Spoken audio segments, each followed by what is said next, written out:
Hello साथीहरू, म कृष्ण चौधरी। अहिले चाहिँ म बुटोल नजिकै रहेको यो डाँडा दिपनगरभन्दा माथिको डाँडामा छु। यो चाहिँ दिपनगरको डाँडाबाट लिइरहेको भ्यू हो। यो तल जति पनि यो देखिराख्नु भएको घरहरू सबै यो चाहिँ बुटोल सिटी हो। तपाईँलाई देखाइदिन्छु।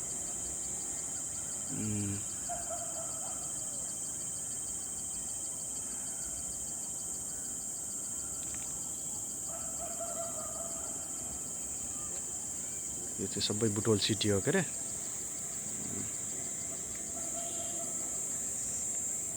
यतातिर चाहिँ यो तलको भ्यू चाहिँ यो सबै यो घरहरू चाहिँ यो वरिपरिको घरहरू चाहिँ सबै यो चाहिँ दिपनगर हो। अनि यो जुन डाँडा देखिरहेको सानोवाला डाँडा यो चाहिँ हिल पार्क डाँडा हो।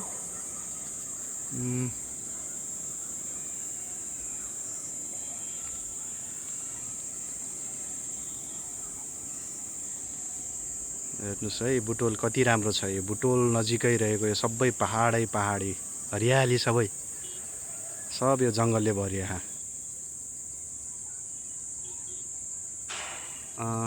तपाईँहरूलाई मैले आमद हस्पिटल देखाइदिन्छु। दिपनगरको आमद हस्पिटल यो चाहिँ रेड कलरमा देखिरहेको चाहिँ यहाँनिर चाहिँ नर्सिङ कलेज पनि छ प्लस आमद हस्पिटल ओपिडी पनि छ।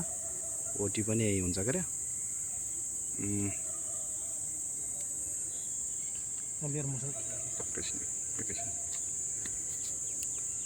अनि यतातिर यो पछाडिको यो पूर्वतिर रहेको बुटोल सिटीभन्दा पूर्वतिरको यो सबै भ्यूहरू है। अनि यतातिर हामी यो डाँडामा आउँदाखेरि यहाँनिर चाहिँ चियानहरू रहेछ। लोकल मान्छेहरूले चाहिँ यतातिर चियानको रूपमा प्रयोग गर्दो रहेछन्। यो जमिनलाई चाहिँ सरकारले दिँदो रहेछ यतातिर।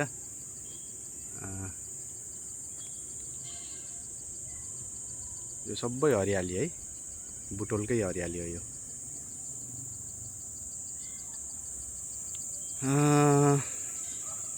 प्रदीप सर, उहाँ चाहिँ हाम्रो प्रदीप सर हुनुहुन्छ के अरे।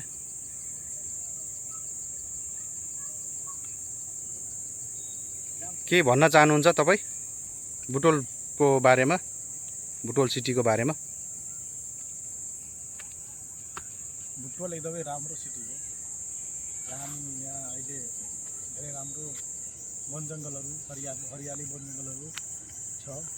देखेर एकदमै राम्रो फिल भइरहेछ, चिसो महसुस भइरहेछ।